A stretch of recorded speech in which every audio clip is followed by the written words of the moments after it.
உங்களுக்கு justice GR சுவாமிநாதனை பிடிக்காது, ரைட்டா? உங்களுக்கு பிடிக்கலன்றதுக்காக அவர் கொடுக்குற தீர்ப்பு இல்லாமல் போயிடுமா? இதை பண்ணுன்றாருன்னா பண்ணணும். அதுக்கப்புறம் தான் கோர்ட்டுக்கு போகிறதெல்லாம். இதை பண்ண முடியாது அல்லது பண்ணக்கூடாதுன்னு நீங்கள் கருதுனீங்கன்னா அவரோட உத்தரவுக்கு மேல்முறையீடு செய்து தடை பெறுங்கள். இல்லை அவர் சங்கி ஜட்ஜு, அதனால் நாங்கள் அதை ஓபே பண்ண மாட்டோம்னு சொல்கிறதுக்கு யூ டோன்ட் ஹேவ் ஆப்ஷன். எப்படி சார் பண்ணுவீங்க? இத்தனைக்கு தடை வாங்குறதுக்கு முன்னாடி வரைக்கும் அவர் சொன்ன ஆர்டரை பின்பற்றணும்ல சார்? இப்போ வரைக்கும் தடை வாங்கலை. இன்றைக்கி காலையில் அவசர வழக்காக விசாரிக்கிறோம் என்று தலைமை நீதிபதிகிட்ட முறையிட்டு சொல்லியிருக்கிறாங்க. ஒரு நீதிபதி உத்தரவு போடுறாரு. அது ஒரு சார்பான தீர்ப்பாக இருக்கலாம், பயஸ்டாக இருக்கலாம், உங்களுக்கு பிடிக்காமல் இருக்கலாம். மேல்முறையீடு செய்யுங்கள். அதைத்தான் அவர் சொல்கிறாரு.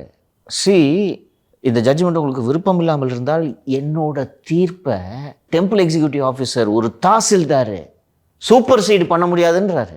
கண்டெம்ட் இஷ்யூ பண்ணிட்டாரு. கண்டெம்ட் இஷ்யூ பண்ணி இன்னைக்கு போஸ்ட் பண்ணிட்டாரு கண்டெம்ட்டை. ஸோ என்ன சார் ஆகும்? அது சம்மந்தப்பட்ட அதிகாரிகள் மாட்டுவாங்க. பட் அது ரைட்டுன்றேன். கோர்ட் ஆர்டர்னா ஒபே பண்ணுங்க பாஸ். சார் இந்த பக்கம் சேகர் பாபு இருக்காரு, அரசாங்கமே இருக்குது. ஸோ அந்த அதிகாரிகள் 2 பேருக்கும் நடுவில் மாட்டிக்கிட்டாங்களா? ஃபேர் இனஃப், மாட்டிக்கிட்டாங்க.